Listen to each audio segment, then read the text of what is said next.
Play games with my children because I get to do it all over again. Now, children, I need your help. If you had a playtime and you had maybe 10 minutes to play a game with your friends, what game would you like to play with your friends? What would you do in a playtime? Go on, Oscar. Football. You play football? Yeah, Toby? Football. I thought as much. Daniel? Football. Oh, anyone got anything more exciting? Oh, I like football, but anything more exciting? Hayden, what kind of? Monopoly, okay. You like to play football as well, Luke? What about you, Matthew? Basketball, okay. Well, has anyone ever played games like It or What's the Time, Mr. Wolf? Yeah?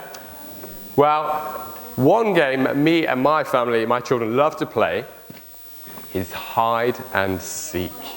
Hands up if you've played hide and seek before. Okay, good. Well, that's good because I need just one person to come and play a game of hide and seek with me. Ooh, the choice. Go on. I think. God, Isabel, would you like to come and play a game of hide and seek with me? You coming up here? Now, do you know the rules? Yep. What we're going to do is, I'm going to hide, and you're going to find me. So can you count to maybe 10? I can count to 20 if you want. That is great. I probably won't need that long, but maybe 10 seconds? Okay? Right, so you need to close your eyes, face that way. You ready to do that? Okay, ready? Go.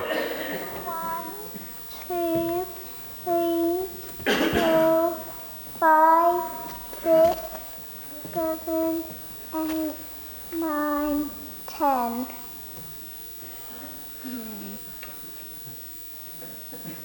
Oh!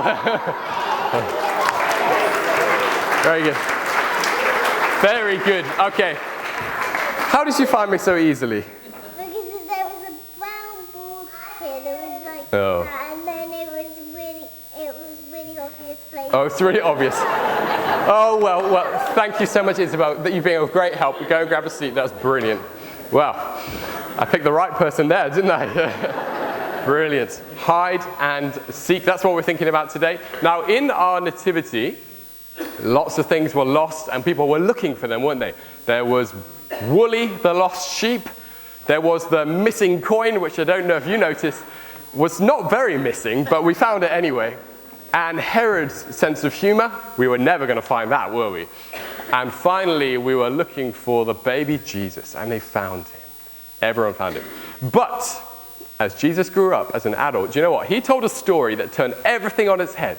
And he said that actually at Christmas, yes, they were seeking him, but all along, he was seeking them. He told a story about a sheep and a shepherd. This is the story.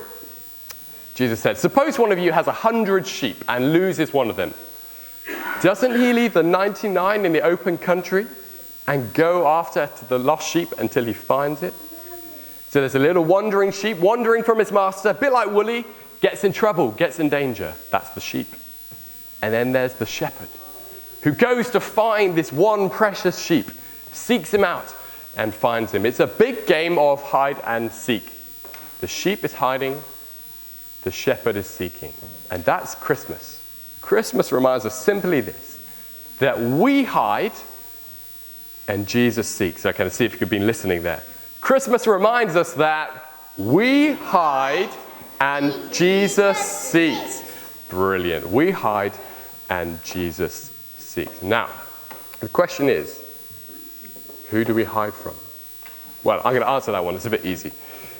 If God's the one who's come to find us, then who's the one we're hiding from? It's God. God. And we've got to ask the question, well, how are we hiding from God? I mean, Isabel didn't think of much of my hiding place. It wasn't a very good one, was it? We don't hide from God behind a cardboard box, let's be honest. But we do hide from God in lots of different ways. So for one thing, we might say, whoa, I pretend he's not even there. And then we might think, well, I'll do things my way, not his way. Do you know what, actually? You might think, oh, I want to avoid church, I want to avoid the Bible because I want to hide from this God. And even more surprisingly, you could even be in church and hiding from God. If I let him have my Sunday, maybe I can have the rest of the week to myself. There's all sorts of ways that we hide from God. But that's not really what we're thinking about today. What we're thinking about is why we do it, why we hide. Now, there are loads of reasons, aren't there, children, why you would hide from someone. For one thing, you might be feeling a little bit shy around them. Maybe you think, I'm not sure if they'll like me or if they'll be kind to me. So we hide from them. Maybe we're actually really honestly quite scared of someone. Maybe we've done something wrong, we know it. And if we found them or they found us, well, we'd be in big trouble. And so we hide from them. And honestly, I think a lot of the time we hide from people because, well, we just don't like them very much. We don't want to spend time with them. Maybe they ruin our games, they boss us around, and we don't like them, so we hide from them. Now, I don't know which of these is more common for you, the reason why you hide from people. But I think underneath all of these reasons is really just one reason why we hide from people. And it's this: I don't want to be with them. I don't want to be with them. We hide from people because we don't want to be with them. And to prove the point, just in case you were doubting me, I'm going to use the Mr. Men to help me. Now, hands up if you've ever read any of the Mr. Men books. Good, a fair few. Well, we've reached the stage in our household where we are reading them every day. Zachary's favorite at the moment is Mr. Greedy, isn't it? We read it every day.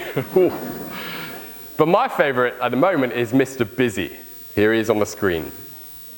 Well, Mr. Busy is a very busy kind of person. He gets up at 6 o'clock in the morning, cleans his house top to bottom twice, cooks his breakfast, eats it, and it's only 7 o'clock. What's he going to do for the rest of the day? Well, he mows the lawn and it takes 2 minutes. He has a picnic. Imagine eating a picnic with him. It's gone in a second. Well, Mr. Busy one day meets Mr.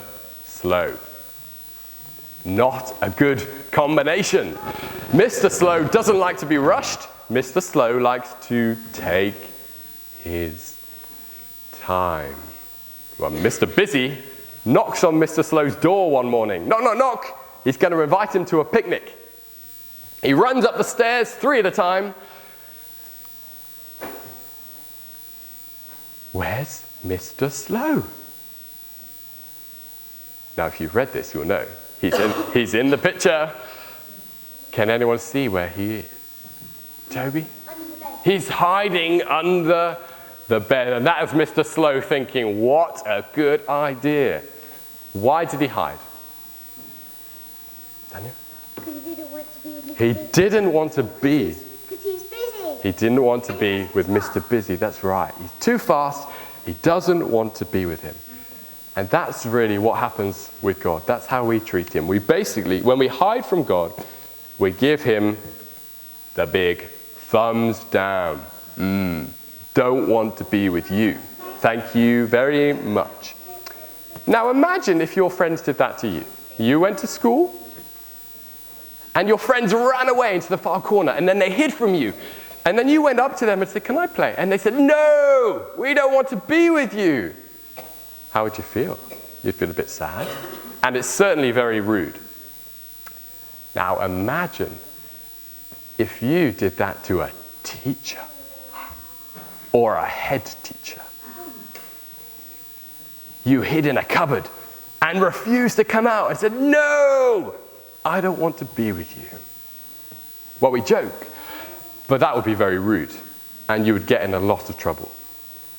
And all of this is to say that, well, if we're rude to teachers, we get in trouble. But if we're rude to God, we will be in even more trouble because he's even bigger and he's even better than the best of teachers and the most powerful of teachers. Hiding from God is to be rude to God and to get in trouble with God. But that's not the good news we celebrate at Christmas. Christmas reminds us of that because God has to come and find us. But remember, Christmas reminds us that we hide and Jesus seeks. I didn't hear that.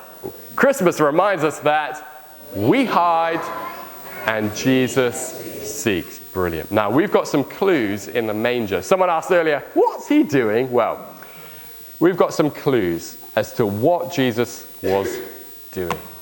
How does he seek us? Anyone know what this is? A map. A map. Good. Just in case you didn't hear that, a map. You use maps for journeys.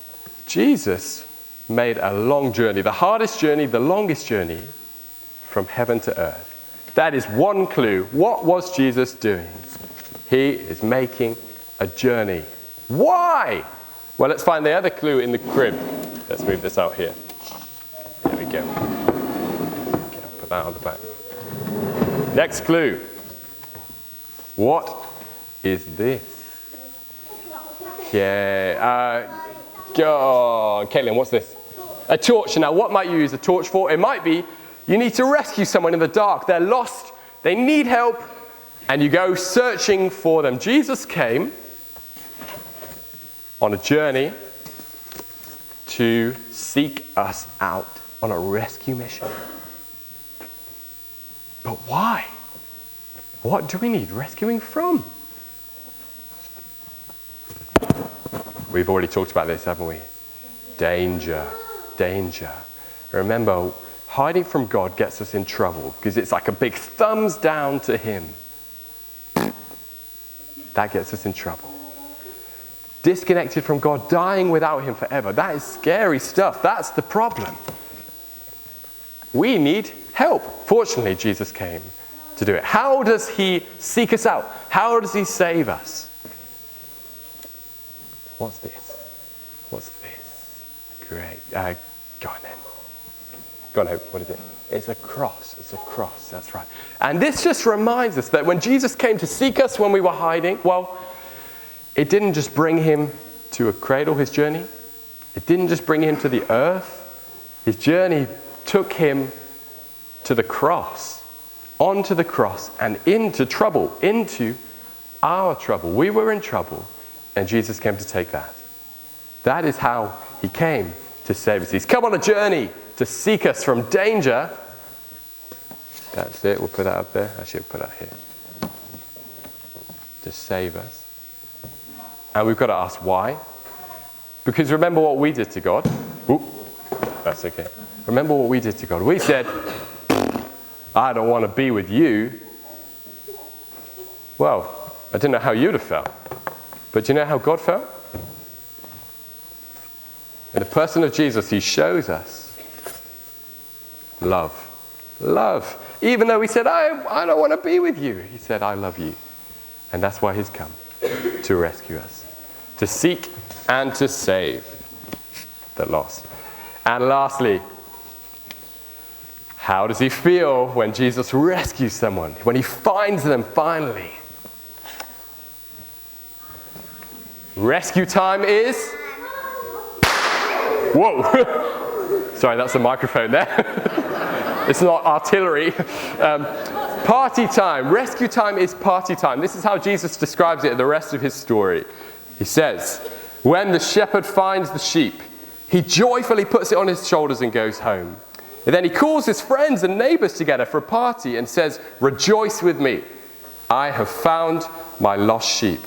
I tell you, in the same way, there will be rejoicing in heaven over one sinner who repents. That is what Jesus has come to do. We hide, but Jesus seeks. And there's just two things that we need to do. I'm going to take this off. Two things that we need to do in response. Firstly, we've got to stop hiding. We've got to stop hiding. And then we've just got to simply say, I'm sorry for hiding. Stop hiding from God and say sorry for hiding from God. It's that simple. That's what the Bible means by repent, to stop hiding and say, I'm sorry. Now, I hope that this Christmas you will play lots of games with your family. Lots of fun games, bit of football, bit of basketball, a bit of hide and seek. But there is one game everybody here must stop playing with God.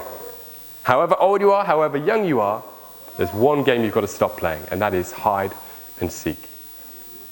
Because hiding from God is rude, and he's come to seek and to save every one of us. Jesus loves to save sinners like you and me. So we've got to stop hiding, and we've got to say sorry for hiding. Now, before we sing our final song, there's just two ways that you could look into that a little bit further.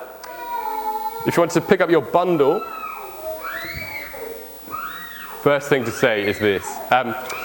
You can come along again. Come along tonight. We have our carols by candlelight tonight at 6:30 in the evening. Christmas Eve, we have a Scratch Nativity. If you thought, oh, I'd really like to have been involved in this, maybe I've got grandchildren who would like to be involved in a Nativity, well, come dress up as a Nativity character Christmas Eve at 4 o'clock, and you can be part of a Nativity with us too. That's 4 o'clock Christmas Eve. That's worth saying that that's particularly geared to young families. Everyone is very welcome, but it'll be the young children who are in the Nativity. And on Christmas Day, 10 o'clock, we meet here again. So first thing you could do to look further into this is to come along anytime, any Sunday, but particularly over Christmas. And secondly, just pick up your bundle. I hope you've enjoyed your pick-me-up chocolate. Got a bit of energy. Just let me open it and point to a few things that I can flag up to you. Firstly, there is a little booklet just to wish you a happy Christmas. Take that home, have a read through that. That should just sum up what Christians believe and the way to have a really happy Christmas this year.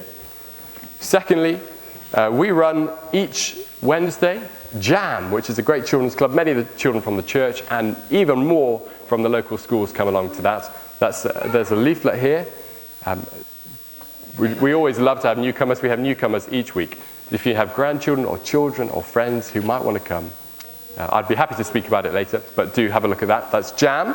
And lastly, this is for adults in particular, Christianity Explored. You should have a flyer for this in your booklets as well. Christianity Explored is just a really simple, short way to explain, to explore, and to refresh yourself on the Christian faith. How it works in this church is simply a small format, informal discussion and a DVD. Nothing serious, no big talk at you. A great place just to come and ask questions. And if you come for the first week in the new year and you think this is not for me, well, you haven't signed your life away, so don't fear. So come along for the first week, see if this is something that you want to think about a bit more. Remember, we've got to stop hiding and say sorry for hiding. We're going to, in a moment, sing a song to remind us of the one who came to seek us, see him lying in a bed of straw, and then I'll close off our service with a prayer. So shall we